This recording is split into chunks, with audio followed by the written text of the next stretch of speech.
முதல் வாசகம்.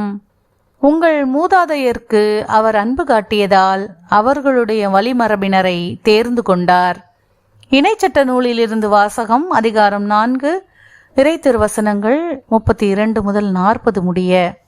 மோசே மக்களை நோக்கி கூறியது: உங்களுக்கு முற்பட்ட பண்டை காலத்தை பற்றி கேட்டு தெரிந்து கொள்ளுங்கள்.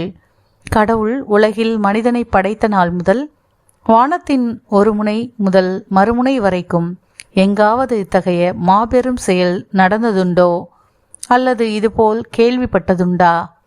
நெருப்பின் நடுவில் இருந்து பேசிய கடவுளின் குரலொலியை கேட்டும் நீங்கள் உயிர் வாழ்ந்தது போல் வேறு எந்த மக்களினமாவது வாழ்ந்ததுண்டா? அல்லது உங்கள் கடவுளாகிய ஆண்டவர் எகிப்தில் உங்கள் கண்முன்னே உங்களுக்கு செய்த அனைத்தையும் போல சோதனைகள், அடையாளங்கள், அருஞ்செயல்கள், போர், வலிய கரம், ஓங்கிய புயம் மற்றும் அச்சுறுத்தும் நிகழ்ச்சிகள் மூலம் ஓர் இனத்தை வேறொரு நாட்டினின்று தமக்கென உரிமையாக்கிக் கொள்ள முன்வரும் கடவுள் உண்டா? ஆண்டவரே கடவுள், அவரை தவிர வேறு எவரும் இலர் என நீங்கள் அறிந்து கொள்ளும்படியாக இவை உங்கள் கண்முன் நிறைவேற்றப்பட்டன. நீங்கள் கற்றுக்கொள்ளும்படி வானினின்று வந்த அவர் தம் குரலை நீங்கள் கேட்குமாறு செய்தார். தமது பெரும் நெருப்பை மண்ணுலகில் நீங்கள் காணச் செய்தார். அந்நெருப்பினின்று வந்த அவரது வாக்கை நீங்கள் கேட்டீர்கள். உங்கள் மூதாதையருக்கு அவர் அன்பு காட்டியதால் அவர்களுக்கு பின் அவர்களுடைய வழிமரபினரை தேர்ந்து கொண்டார். எனவே அவரே முன்னின்று தமது பேராற்றலுடன் உங்களை எகிப்திலிருந்து கூட்டி வந்தார். உங்களை விட ஆற்றலும் வலிமையும் மிகுந்த வேற்றினத்தாரை உங்கள் முன்னின்று துரத்தவும் உங்களை அவர்களது நாட்டிற்குள் இட்டுச் சென்று இன்றும் உள்ளது போல் அதை உங்களது உரிமை சொத்தாக தரவுமே கூட்டி வந்தார். மேலே விண்ணிலும் கீழே மண்ணிலும் ஆண்டவரே கடவுள், அவரை தவிர வேறு எவரும் இலர் என்று இன்று அறிந்து உங்கள் உள்ளத்தில் இருத்துங்கள். நான் இன்று உங்களுக்கு கட்டளையிடும் அவரது நியமங்களையும் கட்டளைகளையும் பின்பற்றுங்கள். அப்பொழுது உங்களுக்கும் உங்கள் பின்வரும் உங்கள் பிள்ளைகளுக்கும் எல்லாம் நலமாகும். மேலும் உங்கள் கடவுளாகிய ஆண்டவர் உங்களுக்கு எக்காலத்திற்கும் கொடுக்கும் மண்ணில் நீங்கள் நெடுநாள் வாழ்வீர்கள். ஆண்டவரின் அருள்வாக்கு. இறைவனுக்கு நன்றி. பதிலுரை பாடல். திருப்பாடல் 77. பல்லவி. ஆண்டவரே, உம் செயல்களை என் நினைவுக்கு கொண்டு வருவேன். ஆண்டவரே, உம் செயல்களை என் நினைவுக்கு கொண்டு வருவேன். ஆண்டவரே, உம் செயல்களை என் நினைவுக்கு கொண்டு வருவேன். முற்காலத்தில் நீர் செய்த வியத்தகு செயல்களை நினைத்து பார்ப்பேன். உம் செயல்கள் அனைத்தையும் பற்றி தியானிப்பேன். உம் வலிமை மிகு செயல்களை பற்றி சிந்திப்பேன்.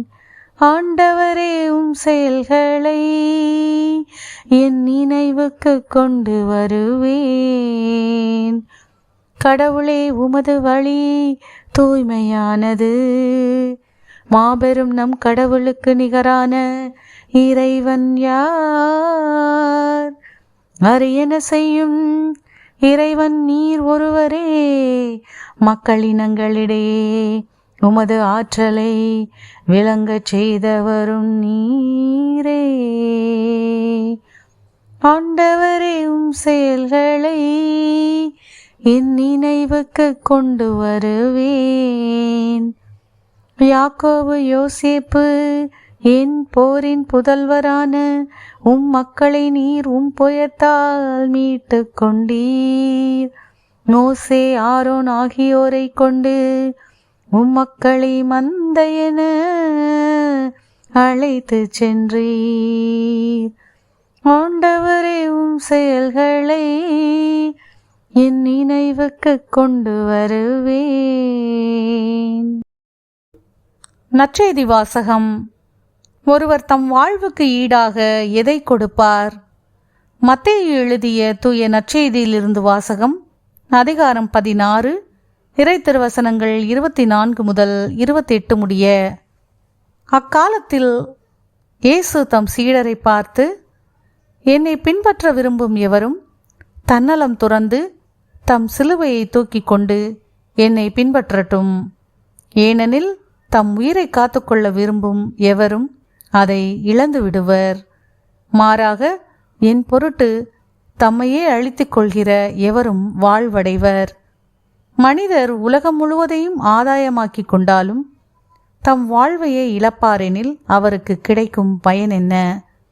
அவர் தம் வாழ்வுக்கு ஈடாக எதை கொடுப்பார்? மானிட மகன் தம் தந்தையின் மாட்சியோடு தம் வானதூதர்களுடன் வரப்போகிறார். அப்பொழுது ஒவ்வொருவருக்கும் அவரவர் செயலுக்கு ஏற்ப கைமாறு அளிப்பார். நான் உறுதியாக உங்களுக்கு சொல்கிறேன், இங்கே இருப்பவருள் சிலர் மானிட மகனது ஆட்சி வருவதை காண்பதற்கு முன் சாக மாட்டார் என்றார். ஆண்டவரின் அருள்வாக்கு. கிறிஸ்துவே உமக்கு புகழ்.